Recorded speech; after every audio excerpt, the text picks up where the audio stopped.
that's how a lot of people think. Like, really? This whole thing is fucking me so much that at least he's my criminal. Let me. He's my criminal. If he is a criminal, he's my criminal. He's my criminal. Right. Yeah. Because they feel like this other thing is it's so mobster that you need a mobster. That's what I'm saying. I mean, that's the best description or reason I've heard of anybody wanting to vote for Donald Trump. Literally the best, right? Because you're right, right? If everything is that shady, then, and he certainly, I mean, he's ripped off, I can't even tell you how many people, right? People I know, right, that he's ripped off. I mean, there's been a lot of alleged issues with contractors. No, I'm telling you about, I'm telling you people I know, right? He, like, Barbara Corcoran, she said something about this from Shark Tank, right? Mm-hmm. He hired her, or asked her to sell a bunch of condos in a new building that he'd put up. And she did. Sold everything she asked. He offered her $4 million. He wouldn't pay her. She had to sue him just to get her money. But how does somebody benefit by behaving like that? Like when that's the only way you know? I mean, he was born rich, right? He's never had to find his, Damon John. Oh, yeah, he's always had good hair, dude. Rich people always have clean hair, I remember. I don't know about that, but... good hair, Mark. Just call me Becky. Yeah, there you go. Well, she likes him as a salesperson, but down in there it talks about how he ripped her off. How do you, Trump University, Trump Foundation, Trump Soho, just example after example where he ripped off hard-working Americans again and again and again. And to think all of a sudden he just changed who he is, just not the case. Like, look what he's doing fucking now, right? A mint silver coin. If you're a billionaire, right? All of a sudden you just made $1 billion. You took your company public, you put $1 billion in the bank. Mm-hmm. Are you going to be selling silver medallion coins? What do they look like? Does it matter? I don't know. I haven't seen it. You know what I'm talking? It's just. Is it like so? Oh, you mean like one of those the commemorative coins? Oh, commemorative right, coins, that you see on the late night. They sell commemorative everything, don't they? Yeah, but this is supposed to be the guy running for president, right? And so he's selling commemorative coins. Oh, that's wild. He's selling sneakers. Oh, that's gangster, bro. But why, if you're rich, selling sneakers, right? Cool. Because Donald also has he has a very. Look at this shit. Those right? those things are hype as fuck, dude, and I wish I could get a pair, to be honest, just because they're pretty tough. I mean, they're ridiculous, but they're tough. But I think he's got he loves being Donald Trump. Yes, he does. Undeniable. And I don't blame him for that. More power to him, right? Love your life, right? Enjoy every minute. I hope he enjoys every minute of his life, right? I got nothing against, I like the guy. If he was here and we were just talking shit, I get along great with him, right? But that's different than wanting him to be president of the United States again, right? Totally different. And I think you need somebody you can trust. Now, is Kamala perfect? No, right? Do I agree with everything she's going to do or says? No, right? But I think you can trust her, right? And that's the difference. And if you want to, I don't think we need to keep things in gangster mode. And I know that's why she's talking to me, right? I mean, that sounds stupid, right? But like fixing healthcare, right? She's not saying, okay, this lobbyist or that lobbyist. She's like, how do we fix it, right? What do we do to make it to save people money? That's the difference, right? And I understand completely if you think everything's gangster, the deep state and all this shit, but like, to me, that's just playing the victim, You mean by believing that sort of mentality? No, that when he does it, right? When he says they're out, it's the deep state. He was fucking president of the United States, the most powerful man in the world. And what did he do to stop the deep state? Now he just stopped talking about it. He's in the deep state, homie. That's supposedly the ultimate gangster shit. He's right? in it. I mean, if it's gangster and fucked up the way you say, and maybe it is, right? Maybe I just miss it. It feels like it. No, and I'm not saying it's not, right? Maybe I just don't see it, right? Maybe I've got it too good and I don't see the shit, right? But, I mean, it ain't going to get ungangster. It's not going to get better if you put in a gangster, right? And if you put somebody who's a gangster, Tony Soprano style, that only worries about loyalty, if you have an idea, he ain't listening. He's doing it his way. Where I think with her, she'll listen. One interesting thing that he did, well, I wonder how much would be different from the first time that he had the experience to be president to, because sometimes you do something and you learn. Right. The question is, does he become more gangster or more legit? Right. What do you think? More gangster and more legit. I don't know. It's a good question. I think it would. That's the thing. I wish I knew a little bit more about how he thinks and is, you know? And that's the toughest thing is being a regular voter. It's so hard to get to know how somebody... But that's the exact same thing you said about Kamala, right? Really is, you know? Right? Because when he... Look, again, I don't hate him. I really don't hate anybody. Yeah. Right?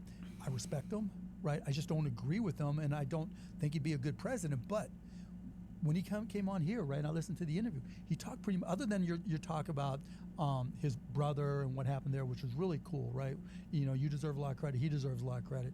But yeah, I wish he would have talked a little more about it, you know? I think it's hard to get into some of his, like, an emotional side with him, Yeah. You know? And I wish that it was maybe a little more possible, but... You know, he's also an old. He's an older guy, yeah. senior citizen, and it's hard. Yeah, it's harder for that. And I don't know him, right. You know. But you know what I was going to say is he didn't really get into any details about anything other than the personal stuff with his brother, right? You know, and your stuff, right? Yeah, well, I think he wants to. You know, I think there's just things people want to feel. They want to feel safe, right? So you want different things that are happening at the border. Like we had a couple border patrol agents on, and they were saying that a lot of the problems, it's not, they used to have like usual like Mexican migration that comes up to help with farming and stuff like that, and then it's just gotten out of control, and then now it's gotten really out of control. So I think him saying that we want to close that or make it be like appropriate ways, that affects people's safety. No, and I agree, right? Everybody wants safety, right? And I think Biden fucked up. No question about it. He waited too long to do anything about it. Now, if you look at what's going on now, they're at the same level. The border crossings are at the same level they were under Trump, right? So they've come way down. And she has already said she wants to sign the border bill that the Republicans put out there, right? Not build a wall, but shut it down even further, which I think. So even further than a wall. Yeah, further than it is now, because they've already got it down to where it was when they built the wall, as much as they got built, right? Mm-hmm. It's the same numbers as at the end of the pre-COVID stuff for Trump, 400,000 a day, whatever it is, right? And she wants to take it even further. She's not Joe Biden, right? So I agree with that it's a big deal. Mm-hmm. But he also said he just wanted to deport everybody. How the fuck do you do that? Yeah. You're just going to walk into somebody's house, hey, I know there might be somebody who may or may not be illegal, get the local cops and just pull them out of their house? You know, what's that going to do to cities? You know? I mean, you go through LA, yeah, there's a bunch of illegals, right? But they're not all their families are illegal. Mi gente, yeah. Yeah, and so if your family's getting dragged out the front door, what are you doing? Right? And he gets the National Guard or the local cops just start dragging people out, putting them in a bus and stuff. How do you think their community is going to respond? Well, I guess it depends. Yeah, I agree. It's tough. It's like, how do you get into the minutia of some of those things? You got to follow the law, right? But he's saying he's just going to drag them out their doors, right? He hasn't given any real details how he would do it. And what I'm saying is, let's just say he decided it's against Jewish people. Yeah. Just pull it out of left field. I'm not saying he is. He's not going to, right? That's happened to us before, right? And in a country where there's this many guns, people are pulling out their guns, right? And I don't know, but I'm thinking if I'm Hispanic and I have a brother-in-law or somebody, my father, whatever, who's illegal, mm-hmm. and they're just coming to my front door, I'm not just letting them take him and just say thank you very much, give me another, right? Unless you do it the right way. Look, they called Obama the deporter-in-chief. He deported more people than Trump ever did, but he followed the law to do it. Yeah. As long as you follow the law, that's great. But when Donald goes around saying we're just going to fucking kick him out, right? I'm going to do whatever. Right. That just sounds like more. It sounds like a boast and not like what is the actual practice. Right. More gangster. Right. But I think the fact that so many people have been let in, it's like there's Venezuelans in Brooklyn that are running like prostitution rings out of parks over there. Yeah. You know. Yeah. And there's Americans doing the same shit too, right? Right. That's a good point. But I'm not trying to make excuses for them. Right. Get the motherfuckers out, but follow the law to do it. Tell us how you're going to do it. Right, that's a good point. Yeah, he doesn't. Donald doesn't have much of a. He's not very finessed when it comes to the emotional comfort of how something's going to sound. Just respect the law. Otherwise, shit could hit the fan in a bad way. Yeah, right. But the fact that people have come in lawlessly, it feels like Biden fucked up. No one's changed. No one's saying he didn't. Yeah. Right. He let too many people in. That could have been the Bernie Sanders side of him. Right. I'm not saying he did the right thing. Yeah. Right. But you are where you are, right? So the only question is, how do you fix it? Right. And just Great saying, point. You are where you are. You are where you are. The situation is the situation. When that company, Cast or whatever it was, fucked you up, you were where you were. Yeah. And you just had to deal with it. Yeah. Right? You could sue, you could do whatever, you could follow the law, you did what you had to do, right?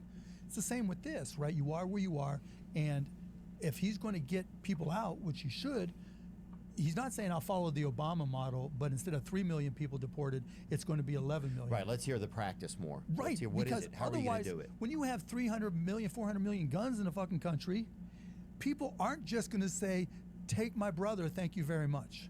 Right. Yeah. You know, that's a great point. I think, yeah, I think that you have to have more of an idea of, how are things going to be done. You got to tell us how you're going to do it, right? You can't just say, I'm going to deport, because to your point, right, it gets people mad, and they want to vote because they feel threatened, right? They don't feel safe, you know, and I don't blame them for being mad and not feeling safe. That's legit, right? But how are you going to fix it, right? Kamala's saying, okay, here's the program, right, that we got from James Lankford, or whoever, the guy from Oklahoma, I think it is, who for this Republican bill. I'll sign it, right, because this is a problem. She hasn't said how she's going to deal with deportations. That's something that she should be asked. I don't know the answer. I don't know where her head is on that. But I do know that if you go more gangster on this, that it could escalate and get worse, you think? Yeah, wouldn't you? I don't know. I hadn't thought about it like that exactly, you know. I hadn't thought about what are the actual practices of it, you know. Dude hires people, illegals, in Mar-a-Lago. Yeah. Right? Oh, well, that's an interesting thing about our whole country is it's like people say, well, we don't want illegals here, but then people hire illegals to also do the jobs right? And they're need. not doing these jobs, right? They're doing, you know, the shitty jobs. But most of the people that are coming over now, it's gotten so much more out of like people just coming over to work and send money back home. It's gotten like most of the people aren't even Mexican people that are coming over now. It's all other types, which doesn't make those people any better or any worse. No, I hear you. But it's still like, if it's like, it just makes me like, I can't walk. I'm scared to let my kid walk the block to school now, or just because I don't know. And if you feel like these people don't have a social security number, then there's no way to even prosecute them or have them be contributing members. Well, no, that's not true, right? So even if they don't have a social security number, if they break the law, they'll deport them, right? Or they'll throw them in jail, whatever it may be. They're not saying because you don't have a social security number, you can't be prosecuted. Ah, I see. Right. Yeah, that's not the way it works. Yeah, I mean, a lot of people, the executive branch, one of the Border Patrol guys said that the executive branch, they're not doing the processing well enough. So a lot of times they get the same people over and over again. Yeah, they send them back, they come right back over. They send them back. That's fucked up. Right. So we have to do better. Yeah. And there used to be a program where families got to sponsor somebody that was coming over. Back in the day, yeah. Yeah. Yeah, I don't know where that is or what's going on. That would just be cool, because then you, as a person that lives here or is a citizen here, you feel like you have a connection to that. You know, it's like, that's how my grandparents got in the country. Yeah. They came over from Ukraine and all over the fucking place, right? It was either be killed where they were or get your ass over here. Right. Right. I just think we're at a tough space in this country where it's like people are struggling with addiction, people are struggling with home ownership, we're dealing with, you know, less marriages than ever, like the family unit is broken, people are scared, you know, a person can't care about their kids because they have to fucking work all day, or they can, but it's just hard to manage. And well, how do you think you fix that? I don't know. And I think it's a lot to think that one person could be the person that does it. And I don't even know how you, as a leader, say you need the help from the people, because they're already stressed. But that's what a leader level. is supposed to do. Right. Right? That's the whole job, right? That's why I turned on Trump, because he didn't pay attention to those details. It wasn't like he had a team that was like, I got this guy to do this, I got this guy to do that. And even now, who else? Well, he has, at least I do like that he brought in Bobby Kennedy Jr., you know? Yeah, I'm not a big Bobby Kennedy. You're not? No, not at all. Yeah. Yeah, because of the healthcare shit. I like his stuff on unprocessed foods, right? I think that's legit. In fact, one of my buddies, Todd Wagner, one of my partners, this whole thing is on, getting rid of unprocessed foods. He helped sign a law in California to get all these dyes and shit out. So I'm in agreement there. Yeah, that's one thing I love about him. And clean water, just trying to clean up the environment, you know? I'm cool with that. Yeah, those are the things that I love. Those are the things that I only really know that he does. Yeah, I got no problem with that side of him, right? The whole vaccine thing, I think he's misguided on that. But that's what makes a market, right? That's okay. People can disagree. And you need somebody to say this is, you needed, because half of America was like, this feels like we should just let it, it's not that dangerous, we should let it figure itself out. And nobody was even allowed to say that, it felt like. Say what? That this feels like that during COVID, this just feels like something that we need to let it run its course through people instead of like going this such a, like a kind of almost felt like a communist route of like locking everything down. Yeah, you know? I mean, look, and we don't have to go into that. Yeah, I was responsible for 20,000 people coming into a Mavs game, and if somebody would have died because I didn't want them to be vaccinated, got sued too. None of that, I would have felt like shit for the rest of my life. Yeah. Right. So just different. Yeah. So everybody can have different perspectives on vax. I was pro-vax. Yeah, I was pro-vax. Yeah, I don't know what I was vax on it. I don't know. I mean, I guess I was probably anti. I don't know if I was anti-vax. I just felt like they suddenly shut down all of the AA rooms and shit, and that killed so many people because they couldn't go get meetings. And you're like, can't Zoom everything. Yeah, right. And like, I'm gonna die because I'm an addict, and I don't. COVID is the least of my worries. Yeah, no, my brother's 17 years sober, so I went through all that shit with him, right? So I not having some of that. I just think that the way that it was all handled felt like. Look, with everything, it's easy to look back at. Yeah, right. You can look at everything differently, right? Because in hindsight, everything's 2020, right? But when you're in the middle of it and people are fucking dying, it's scary as fuck. Yeah. But that's the difference between leadership. Like going back to leadership, I mean, you nailed it. You need leaders, right? And leaders may not be able to do everything themselves personally, but you got to have people around you that can do it. And that's where I think Trump is fucked up. Yeah, you don't hear a lot about who he's going to get to help him with each thing. And a lot of it's because the people who he used before all turned on him, right? All his cabinet members, 40 out of his 44 cabinet members said, we ain't voting for him. Right? We don't think he's qualified to do this job. And, so healthcare, you hear Vance mention some things, but what else, right? Deportations, you hear Donald say he's going to do it, but how, right? Can you name one thing that Donald said how he's going to do it? Yeah. Yeah, I think that's another thing that even on the Kamala side, it's like, I wish there were more some specifics about the policies. It's almost like they could both use a tune-up in some of that area. For sure. Now, we got 45 days or whatever it is to find out from Kamala what she's going to do. I'm pushing them to get as much detail out, right? I talk to their team 3-4 times a week via text. Yeah, via text, right? Mm-hmm. And I give them shit when they deserve shit, right? And I'll say what I think, and they listen, though, right? They may not agree all the time, but they'll listen. Yeah. And so I know, like, when I talk to her team, they're like, okay, we got to talk to the policy director of this or that, right? Healthcare, we're going to talk about, independent pharmacies going up. Okay, we have a group that's looking at healthcare in general. Let us get your feedback and go. Like I was talking to them the other day on Amazon. Did you sell anything on Amazon by chance? I bought stuff on there. Yeah, but never. Okay, so like little like Shark, I found this on Shark Tank, right? Mm-hmm. So little companies that make headphones, right? They get knocked off a lot, right? So you come up with an idea to do something, blood, sweat, and tears. You put it on Amazon. Some fuckers in China are like, I make that shit, right? I'm going to go on there and just knock it off, right?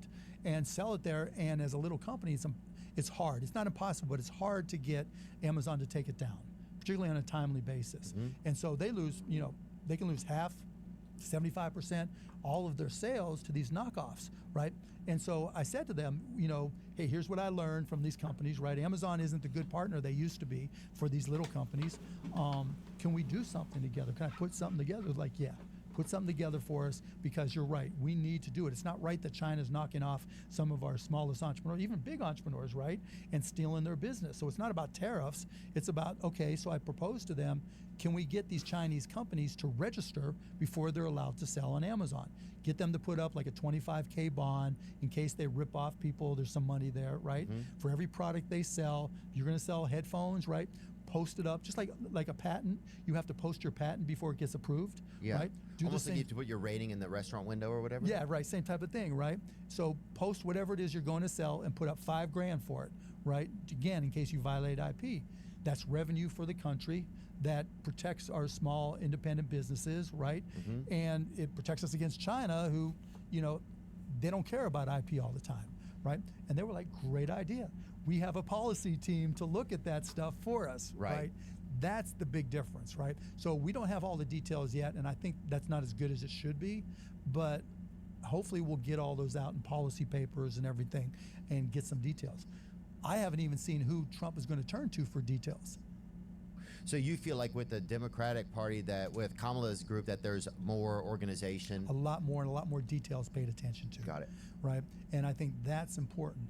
Maybe there's people that Donald has put together and we just don't see it. But you don't think there is? Who do you think's gonna, well, thanks, man. I like talking about that stuff. Sometimes I get kind of scared to talk about it, I guess, because some things I don't know, and everybody doesn't. Nobody knows everything. Nobody knows shit. You know, the big picture, right? Do you think? Who do you think will win? I have no idea. I know. That fucking crazy. Crazy. Do you think we still have a fair election process in this country? Absolutely. You do. Yeah, absolutely. Awesome. Yeah. That's my biggest fear, is just that we don't have one. And that I think, and when you start to, that's one thing it gets really weird, because you start to think that since other things seem kind of like lobbyists are involved in everything, and there's, Bernie Sanders was saying we have more lobbyists than we have reps and senators. That I believe, right? Like he said there's 3 lobbyists for everyone. It's like, well, then what's the real government? It almost feels like the lobbyists becomes real government. So like, but then you start to, just so I finish part, but then you start to think that if all that feels so compromised, is the voting compromised? Yeah, I mean, you don't think it is? No, as a geek, yeah, and having looked at a lot of this stuff, I mean, I'm not the ultimate geek in all this, but yeah, I'm pretty confident. And plus, they've been sued 1,000 times. All the states that Trump questioned were audited and had recounts. And notice, he didn't question the states he won. Yeah. That's a good point, huh? Right, so it's not like he didn't trust it, right? He just, and I remember I got invited by Clinton to one of the early debates in 2016. And he was talking then about how the election wasn't going to be fair. So one of the coolest books I ever read was about a guy named Roy Cohen, right? And I don't know if you ever heard of the McCarthy trials in the 50s where they were calling everybody a communist. Yeah, I remember, right? yeah. And so I did a movie, actually, executive produced a movie called Good Night and Good Luck. Got nominated for 6 Academy Awards. Oh, yeah, with George Clooney. It was George Clooney, right? And it was all about that. Well, Roy Cohen was Donald Trump's mentor. And Roy Cohen, it was the guy who was defending the people saying, you're a communist, right? And his approach was deny, deny, deny, deny, and it's your fault, it's your fault, it's your fault, and they're out to get me. Everything Donald is doing is Roy Cohen Part 2. So you feel like that's a lot of his that's a lot of his approach. template? Yeah, that's his template. Great. Yeah, that's the right word, template. Yeah, and I think a lot of people feel like it's all so against them that they'll fucking throw a wrench into the... Just to fuck it up further, right? Well, no, just because it's like, we'll fire anything at, it's like, I think there's a lot of that mentality, is that he's not a politician, so... They're going after him? So it's better than having a politician there because the political landscape has gotten so... I would agree. Look, like when Biden was running, I feel differently about Kamala, but when Biden was running, if you had a non-MAGA Republican running, I would probably vote for them, right? And you nailed it, right? You said socially liberal, fiscally conservative. Yeah. The whole gangster thing, I think that's just wrong. Yeah. Like when I was a little kid, I used to go with my buddy Jay, and his dad was a numbers collector, and so we would go. Oh, really? Yeah, when he had Jets this little +3, dude. Yeah, right. Yeah, always. No, this was like, I'll take number 7, right? Right. Oh, with horses? No, just literally numbers. So back in the day, the mafia, basically, right, in Pittsburgh and everywhere, they would allow you to pick a number. I don't know out of how many, 1 to 20, you pick a number, and you bet, right? And each number had different odds. And if your number came up, you got paid. It's more like roulette. That was it. Yeah, that was more like, we call it numbers, right? It was like roulette, but somebody came and told you what the number was? Yeah, they just posted the number, and that was it, right? And they knew what you would bet. And if you didn't pay up, right? Not that they would hit him, but they would just, my buddy's dad used to sit there with a little, little souvenir baseball bats they give at games, a little tiny one. Pap, pap, pap. And it was cool as shit sitting in his, 1968 Buick Riviera. I thought it was badass as hell at the time. But collecting numbers, dude, that's cool. But the gangster shit, right? Yeah. Once a gangster, always a gangster. And when it comes time to dealing with stuff, it's self-preservation first. That's the number one rule of being a gangster, isn't it? Stay out of jail, keep your shit going. That's not putting the country first. Well, yeah, the problem is it feels like the country hasn't been first for a long time, and so people want a gangster. So that's why I understand. I understand too, right? Yeah. You explained it better than anybody, right? The way you said it to me was the only thing that I've been told. Okay, I get that, right? You know, or like my buddy who said, I'm tired of voting for politicians. I get that, but I don't know if that's who Donald Trump is these days. Yeah.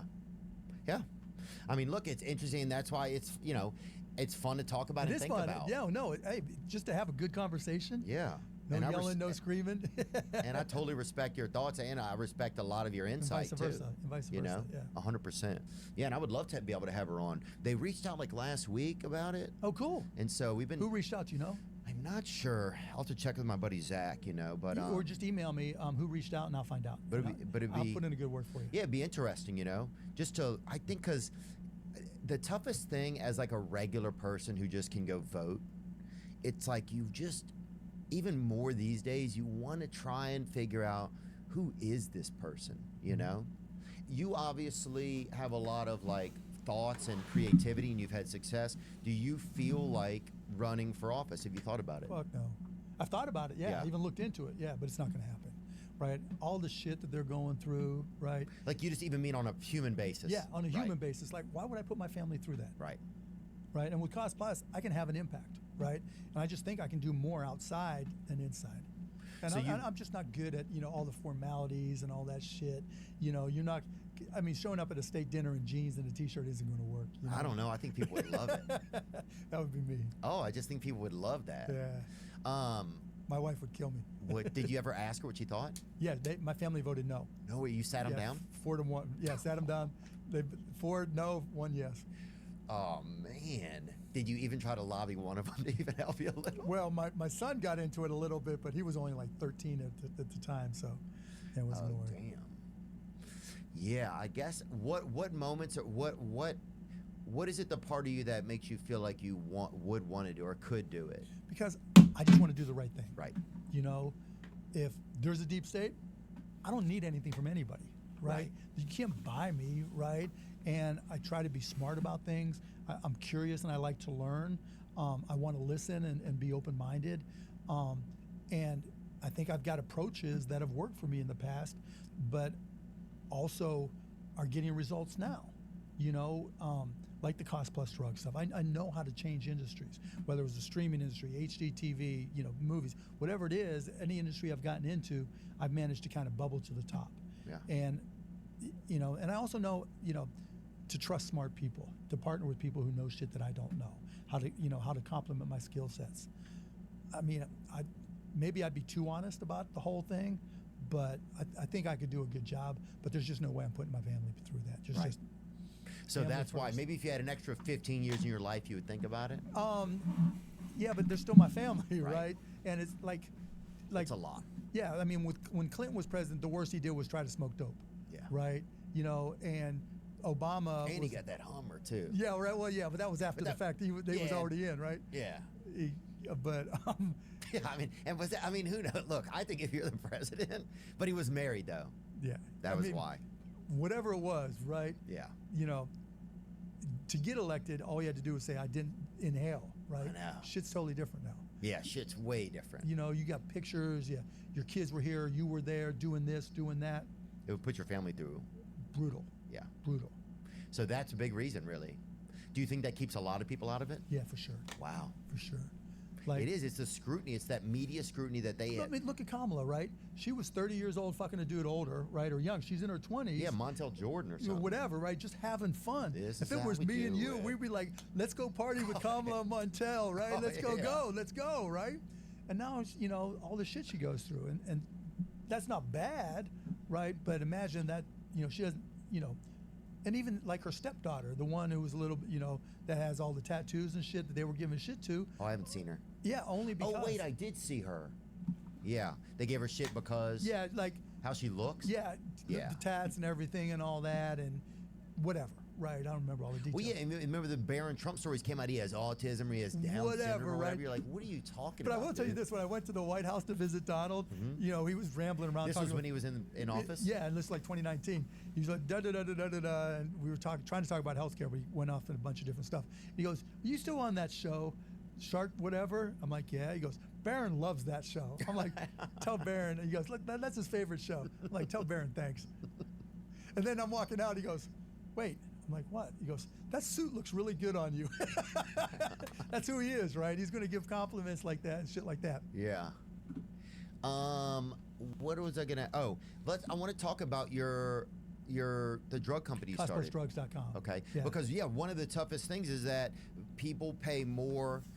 Well, first, you tell me what's the best order for this, because we talked about like the insurance, the scam Right. that goes on between hospitals and insurers and regular people, and then can you explain that to me, Sure. and then tell me how your drug so helps, where we fit how in the all company that. helps? So where we fit in all that. Okay. Right. Okay. So there's well, that's the best way to explain it.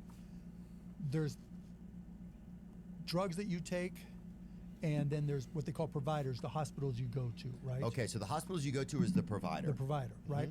And then there's the payers, which are the insurance companies. Okay. Right?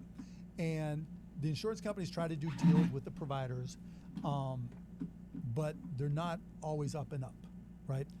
It's not the providers, it's just the insurance companies have all the leverage because they have the money, right? And hospitals are just trying to get all the business that they can get. And so there's all these games and arbitrages that are played over and over and over again. But what I think people don't realize is almost everybody with healthcare, like where do you get your healthcare? Or do you just self-pay, or do you have insurance? I have health insurance. Through, do you know? I'm not sure, but it costs $400 a month. Okay, so it's probably the ACA, right? The Obamacare, right? But you have a deductible, right? And let's just say for the shits and giggles, that's $2,000 deductible. For the hospital, even though this insurance company is going to pay anything above $2,000, you're responsible for that $2,000, right? And the hospital, is already not going to get paid on 50% of the deductibles. And so that's why you get a lot of this bad debt. The insurance companies don't pay for the whole thing, and they plan everything so they don't have to pay for the whole thing. And that creates a lot of medical debt. And so there's medical debt that the hospitals owe. The individuals with the deductibles. I see what you're saying. Right, because they can't afford to pay their deductible. Got it. Right, and so you have some disease and you can't afford your deductible, which is $2,000. It doesn't matter that it covers above $2,000, right? Because you can't pay the first $2,000, right? So that puts people in a lot of fucked up situations, and even hospitals, the providers in bad situations, because a big part of their revenue isn't getting paid, right? And here's the insurance company not giving a fuck, right? They're just saying that's your problem, not mine, right? Right? I'll pay you what I think I owe you, maybe, right? And so all that, the insurance companies put pressure on the hospitals, the providers, the doctors, and the doctors then put pressure on the patients. That's where it's all fucked up, right? And so what we're pushing for with the Harris campaign and in general is a lot of that happens because there's no transparency. Nobody knows what the contract is between the insurance company and the hospitals. Nobody knows what the contract is between the insurance company and your employer. And so as a result, the biggest companies have the most leverage and can fuck with everybody. Yeah. And that's where things go bad. So what I'm saying is, if you make every insurance contract and provider contract public, then all of a sudden people can understand just how It's bad called they're Power getting. to the Patients. You familiar with them? Yeah.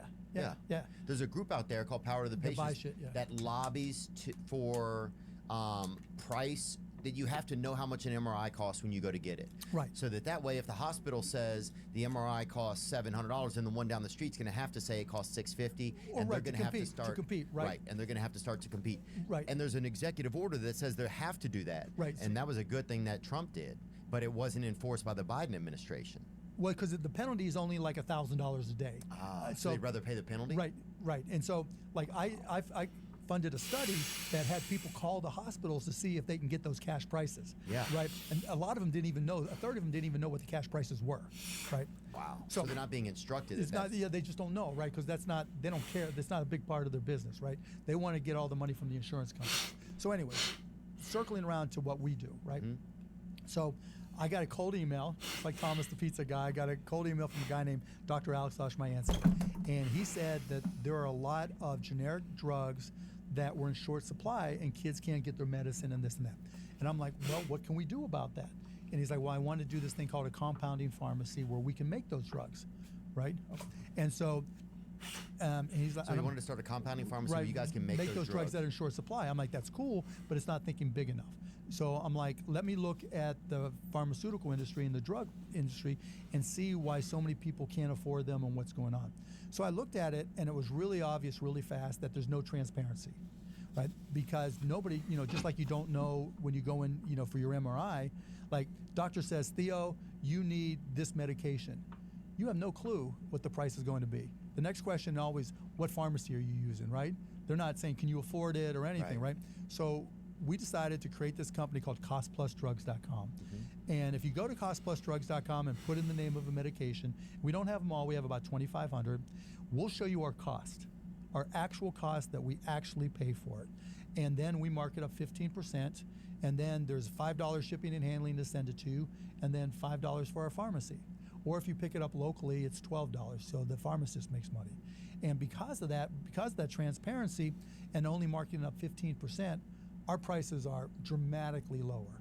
And when the insurance companies are trying to rip people off, like there's a drug called imatinib, and if you don't come to us or some of the better pharmacies, smaller pharmacies, you might get charged $2,000 a month. For us, it might be $21 a month. I had a buddy who takes this drug, droxidopa, and I didn't know what the fuck it was, right? A friend of ours emailed me and said, Landon can't get this because... Droxidopa? Yeah, I don't know what it is. Sounds like a drug, right? Sounds like a free safety for Alabama, right. too. And so he was like, he can't, he lost his insurance, and they're going to charge him $10,000 every 3 months. I'm like... That's crazy. Crazy. So I'm like, let me see what we can get it for. And go ahead and go to costplusdrugs.com and put in droxidopa. And $64 for the 3 months. And yeah, you don't need to show that part. Yeah, so go to see all medications, and then droxidopa.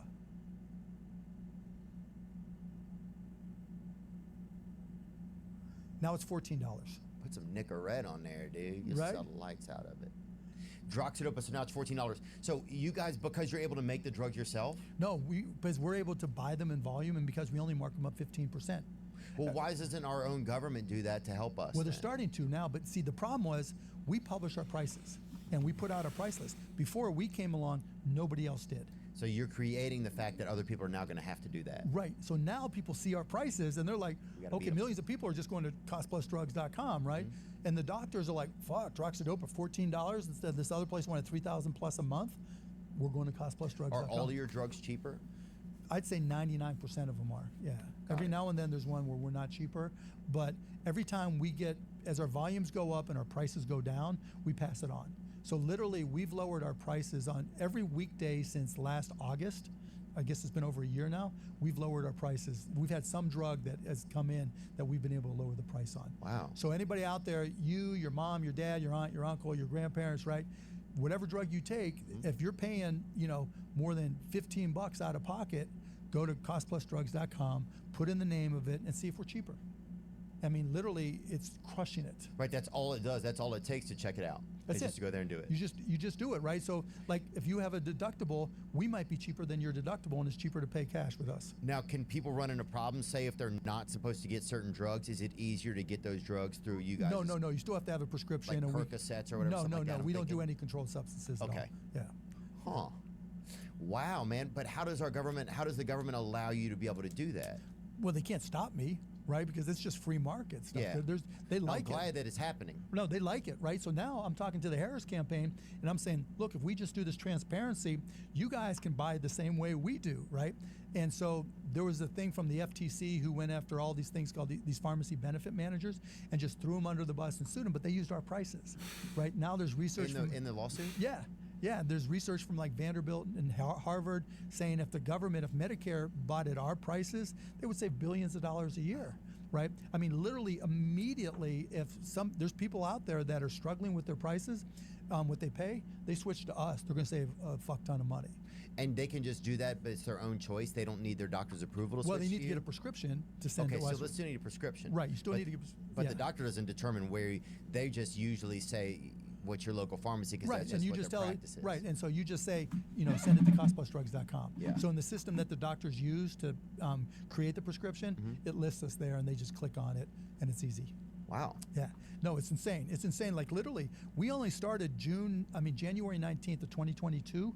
So we've only been around a little bit more than 2.5 years, and we're just changing everything. Is it publicly traded or no? No. It's probably I funded the whole thing. No, because I don't want to have to worry about making people money. Yeah. Right. Because we're losing money now. Not that much actually now, but it's more important for me to fuck things up, right? And change So things. you like the fact that you're changing the fuck industry? yeah, Fuck yeah. yeah. I Fuck love yeah. that. No, because to me that's always the most fun, right? So you got all the healthcare industry, right? If what's the one thing you want to go down in history for? I fucked up the healthcare industry, right? I made it so people could afford their healthcare, their medication, and so that's what we're doing with pharmaceuticals and medications. We're also working on cost plus wellness, which will deal with and kind of push out those insurance companies, because most people get their healthcare through their employer. And most employers, particularly the big ones, self-insure, meaning they pay for all the cost out of pocket. And they don't realize how the employers, the CEOs of those companies, don't realize how badly they're getting ripped off. And so we're out there working on new programs now so that those employers will figure it out.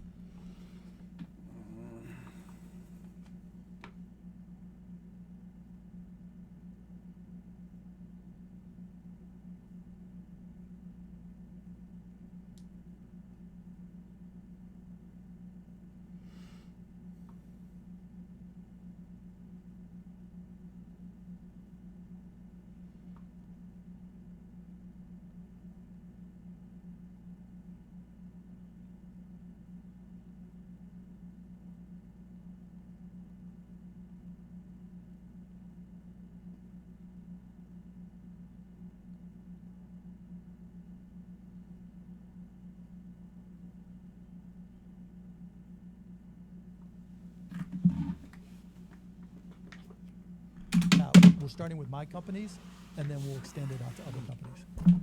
Yeah, it's just crazy that I feel like it just needs overhauls of things, And it's not that hard. This is the easiest industry I've ever disrupted, because all we had to do was publish our price list. Right. Because everybody else was hiding everything, right? You talked before about shit happening behind the scenes. Well, yeah, because you go into the doctor, you go into the hospital, you sign something that says, I'm going to pay whatever you want charge me. Yeah, for sure. And then you assume they're going to charge you the amount the fairest amount, because they're a fucking hospital. They're supposed to take care of you. You would think so, right? And then they don't. They charge. Because they want whatever they can. But why do they do that? Because they're getting fucked by the insurance companies. Got it. Right? And they know that if you complain about the price, they'll reduce it. Right. So, but then you're already sick. Now you have to spend Deal the with next all this. 17 It's weeks horrible. of your life Right, dealing with that shit, right? arguing with someone who's been trained how to argue against you. Exactly right. And that's in what we're going to another fuck up. country most of the time.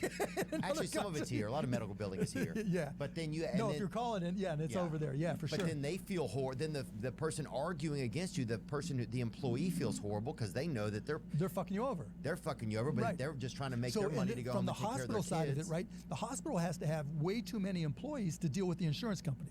And the insurance company says, okay, we know this is what we're supposed to owe from when Theo took his kid in there, right? But we're not going to pay you the full amount. If you don't like that, sue us. And then they sue them, so now they have to have a shitload of doctors, right? So what we're saying is we're going to these places and saying, we're going to do a contract, we're going to do just cash, right? So there's no fucking around with the insurance companies, and we're going to publish all the contracts so that everybody can compare notes and figure out the best way to do it. Yeah.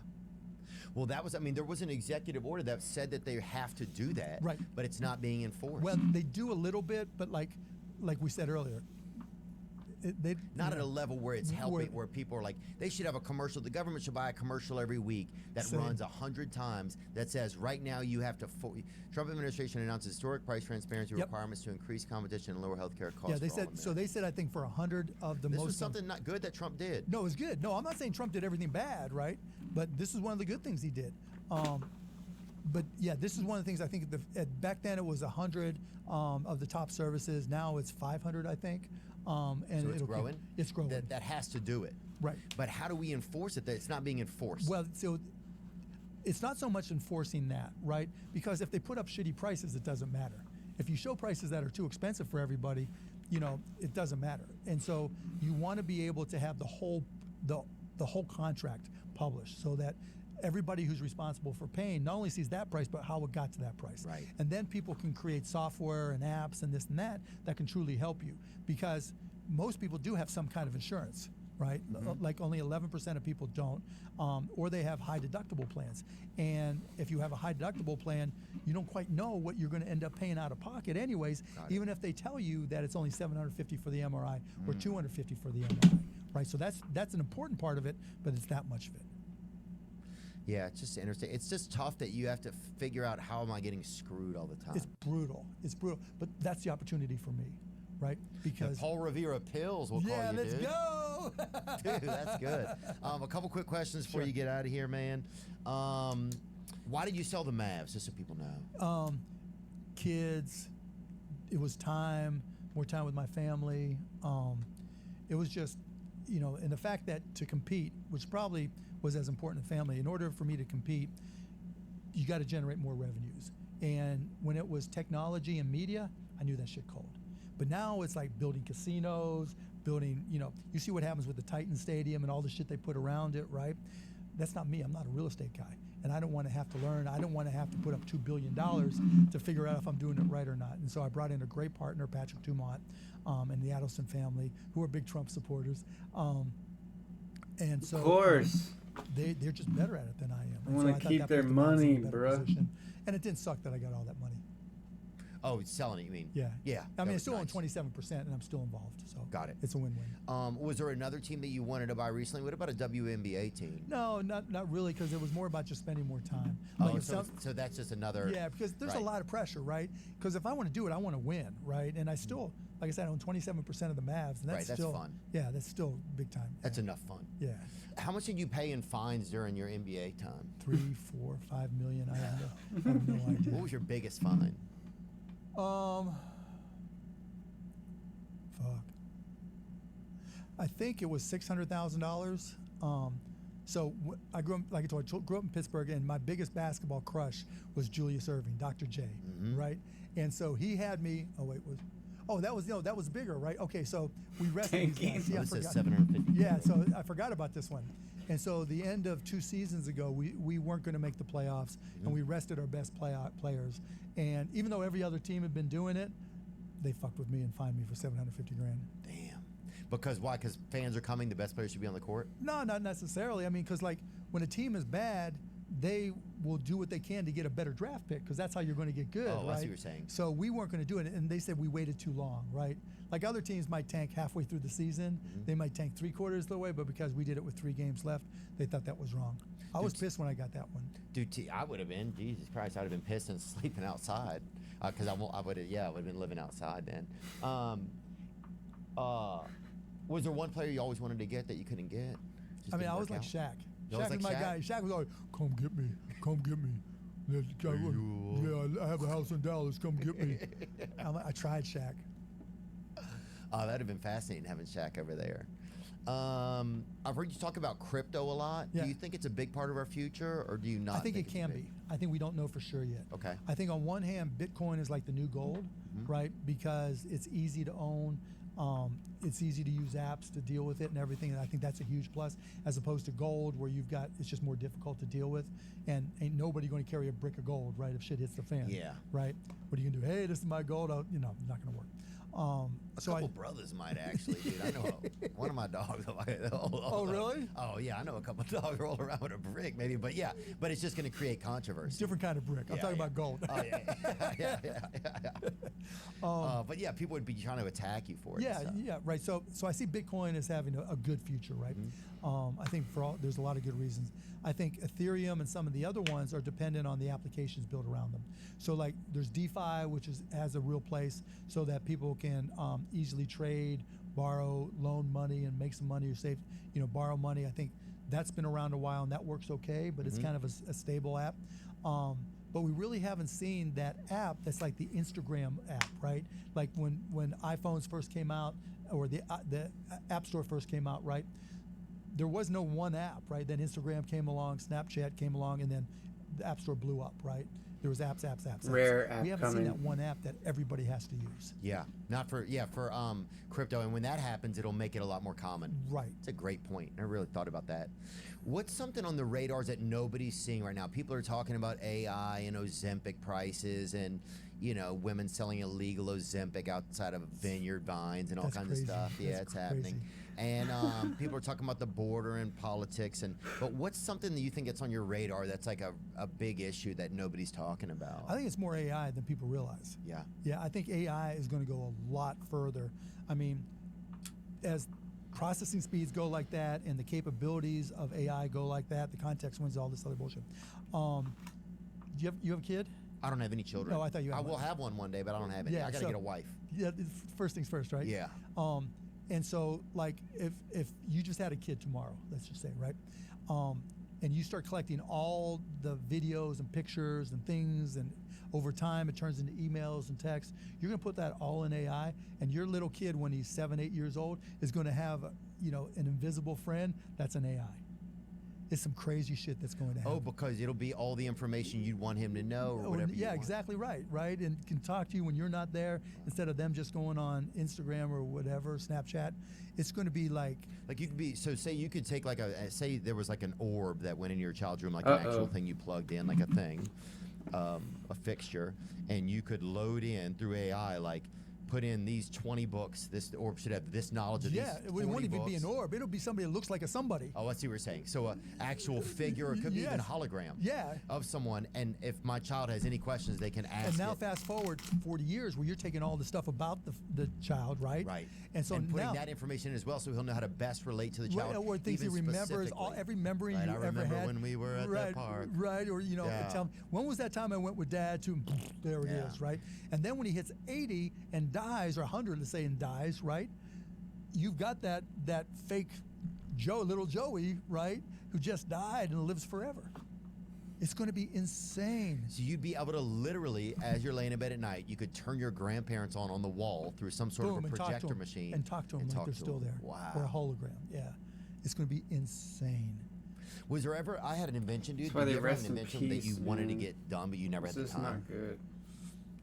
Not really, because I'm not that creative. Really? Yeah, I'm creative business-wise, but what's yours? I used to think that like 15 years ago, I started thinking, well, what if they had on your dashboard, you could put in something like a CD or something, and on your dashboard, a hologram, the band would perform on your dashboard. It'd be a little bit of a distraction, but It'd it's be a little cool. distraction, but I just thought it'd be sewed up, and you can make it over by the passenger Backseat just or for whatever, them. yeah. But imagine if like a That'd be little boost and or you can do somebody. that shit now. You can do that shit See, now. that was one thing I thought, and then I thought if they had a dog collars that, because there's a dog that kind of howls behind my house a lot. If you could synchronize them, you get the neighborhood or regional, you get them all the same collar, and then that's a cool idea. They synchronize it, makes So them you howl put that like together a and song. come on Shark Tank then. But A like song? organized, like they would do it like. So you know where he's at by so that's cool, right? So if you have well, a like collar, that dog and another dog down the street, the collar would have them both howl at the same time, so you would have almost like the whole, like a little symphony of dogs. a symphony. That's funny as fuck. Yeah. If you could do that regionally, so you say you're on their porch, you're relaxing with your wife, you're sitting there in the swing, and you could just program a little, That'd be cool. some Beethoven, and then all the hounds started heating up. Yeah. Oh, that was a thought that I had. Right before you go, if there's a young guy who's out there, what's the best advice you would look back and honestly give yourself? I know it's such a generic question, but we have a lot of young men on who listen to our podcast who are curious about what's something they can do to hedge their bets for the future and to best take care of themselves. Like, I think, like, I was the same way. Like, you always think, oh, this is not the job, right? This is not where I want to be, and I got fired or quit or did a bunch of jobs, right? And I think if I were going to do that again, I would try to be I'd try to be really good at all those jobs, right? Because when you get really good at something, that opens up doors for you, right? Even if you're flipping burgers, right? If you're the best at it, someone's going to recognize it, right? And if it's not the boss you have right there and then, like dude fires you or whatever, you're still gonna be good for the next one, right? 100%. And when you learn how to be good at something, then you can learn how to be good at other things. And then, because the hard part really is finding something that you love to do that you can be great at, right? Because you never thought you'd be doing podcasting, right? No. And you're great at it, but once you find it, right, that's when the shit happens. Yeah. It took me years to figure it out.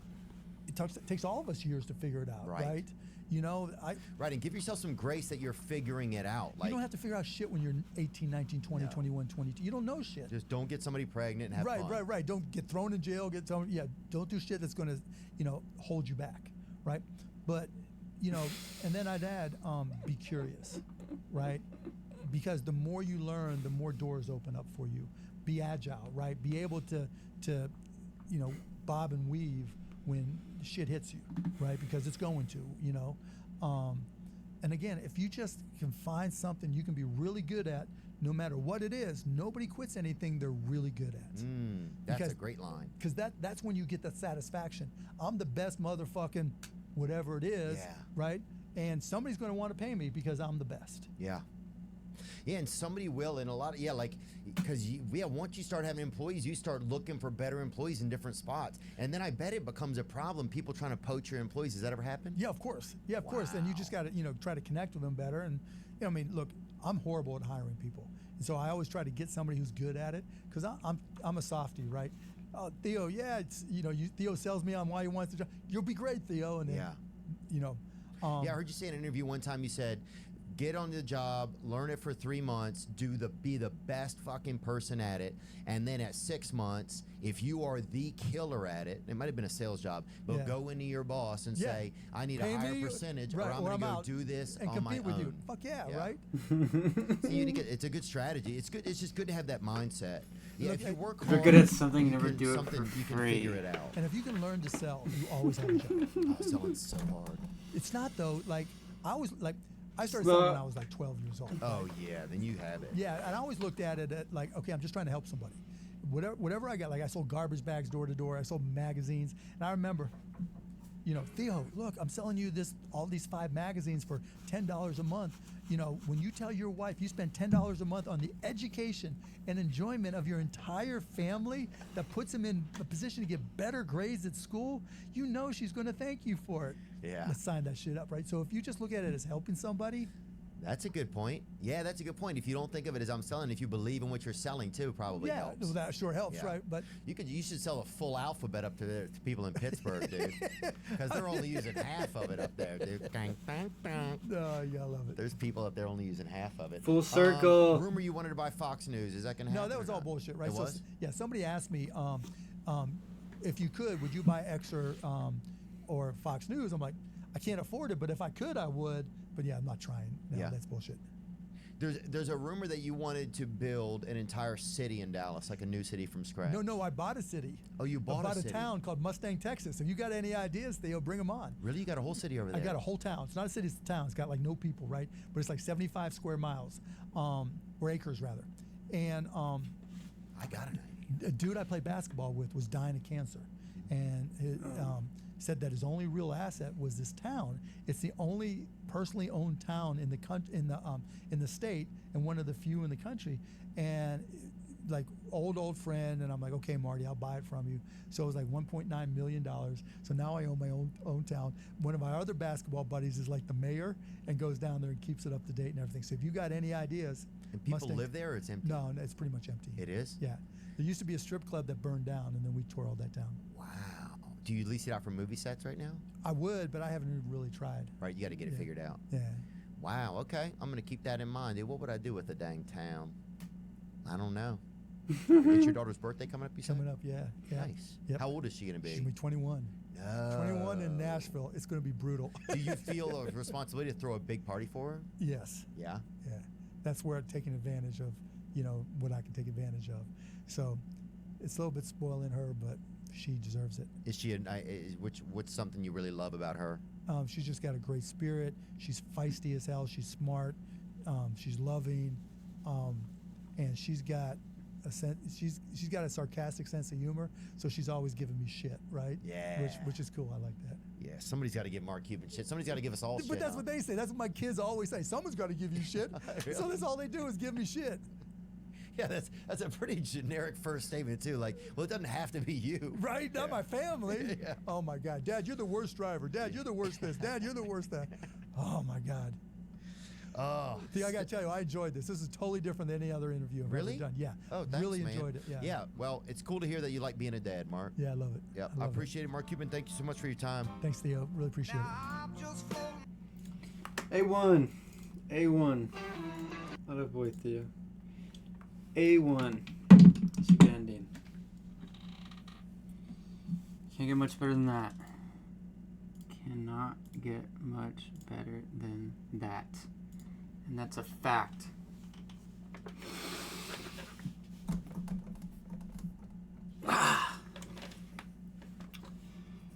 Oh, Rare Gang. I gotta go eat. As much as I do want to stream it, I can't. So, this would be a 2 to 3 hour intermission, and I'll be back. I promise. Love you. Peace, Rare Gang. Have a great day. Love you so much.